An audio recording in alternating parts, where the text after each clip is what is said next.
और इस चैप्टर में से मौलवी अबुल बरकात वाले चैप्टर में से एक सवाल पक्का आता है, और वो कौन सा आता है? मौलवी का हुलिया क्या था? What was the appearance of मौलवी अबुल बरकात? मौलवी अबुल बरकात का हुलिया क्या था?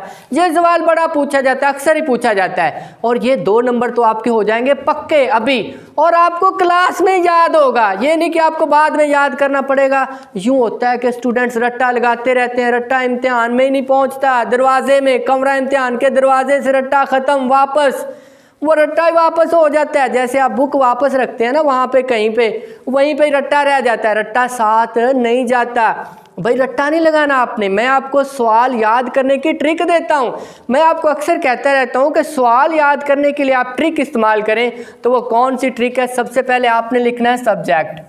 क्या लिखना है? सब्जेक्ट। उसके बाद देखना है किस टेंस में है ये जवाब। उर्दू आपको आनी चाहिए, जवाब किस टेंस में है, उसके लिए आपने वर्ब लिखनी है, वर्ब। और उसके बाद फिर आपने ऑब्जेक्ट लिखना है। अब सवालात जो होते हैं वो इसी फार्मूले के तहत होते हैं। ये तो पास्ट में है, क्योंकि व्हाट वाज क्या था? अपीयरेंस ऑफ मौलवी अबुल्स, मौलवी अबुल का हुलिया क्या था, या मौलवी अबुल कैसा दिखाई देता था, पास्ट है ना, पास्ट है। तो आपने बिल्कुल यहाँ से वर्ब की टू एंड फॉर्म लिखनी है, वर्ब की सेकंड फॉर्म, वर्ब की आपने दूसरी फॉर्म लिखनी है। अच्छा हुलिया क्या था भाई? मौलवी अबुल पगड़ी पहनता था, यही हमने पढ़ा है ना उर्दू में, मौलवी अबुल पगड़ी पहनता था। इसका सब्जेक्ट क्या है भाई? मौलवी अबुल। तो आपने लिख देना है मौलवी अबुल, या मौलवी अबुल आपको भूल गया भाई, अबुल के पता नहीं स्पेलिंग क्या है, आपने बिल्कुल सब्जेक्ट लिख देना ही लिख दिया हमने। उसके बाद पहनने की इंग्लिश देखें, वर्ब। आपने दूसरा बात वर्ब आपने लिखना है। यहाँ वर्ब कौन सी है? पहनना। पहनने की आपको आती है ना, वेयर, पहनना। इसकी सेकंड फॉर्म कौन सी है? वोर। अच्छा जी देखें, वर्ब अपनी जगह आ गई। ये वो पहनता था, क्या पहनता था? पगड़ी। पगड़ी की क्या इंग्लिश है? Turban, turban. लो जी ये हो गया याद, सबको याद हो गया। मौलवी अबुल पगड़ी पहनता था, क्या है?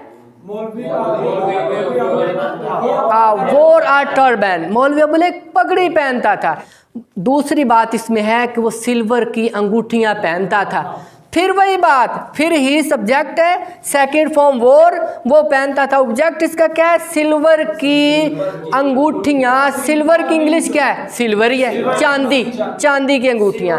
ही वो पहनता था सिल्वर, सिल्वर की रिंग्स, अंगूठियां।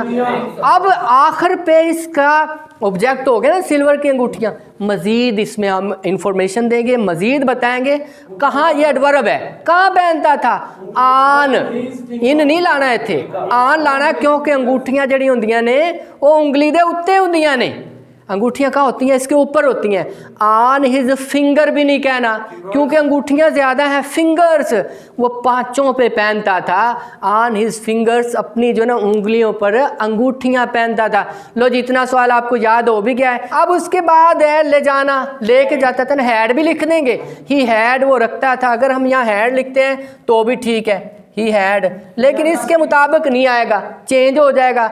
ही हैड वो रखता था स्टिक, एक छड़ी रखता था, वो भी ठीक है, लेकिन हम इसके मुताबिक ले चलते हैं। He carried, CARRI, he D carried, second form ही आई है। ही कैरिड वो रखता था क्या? A walking stick, a walking stick.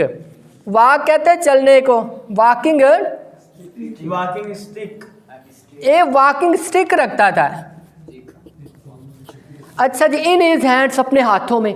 He had a walking sticks, वो एक स्टिक एक ही रखता था ना, स्टिक्स जमा नहीं करना, जमा करेंगे तो गलत हो जाएगा, क्योंकि आ लिख दिया हमने, उधर आप जमा लिख रहे हैं। जमा के साथ जो है ना आ और आइन आर्टिकल नहीं आते।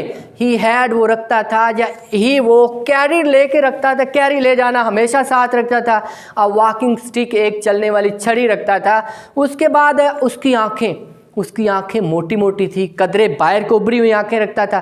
तो ये भी आसान ही है, इसमें फाइल क्या आएगा भाई? ही। उसके बाद रखने के लिए, क्योंकि आंखें उसकी 2 आंखें मलकियत है ना, ही हैड वो रखता था, क्या रखता था? उभरी हुई आंखें। इसकी क्या इंग्लिश है? हाँ आइज। लो जी इसकी उभरी, कदरे उभरी मोटी मोटी आंखें रखता था। यूँ आपको सवाल याद मिनट में हो जाएगा क्लास में।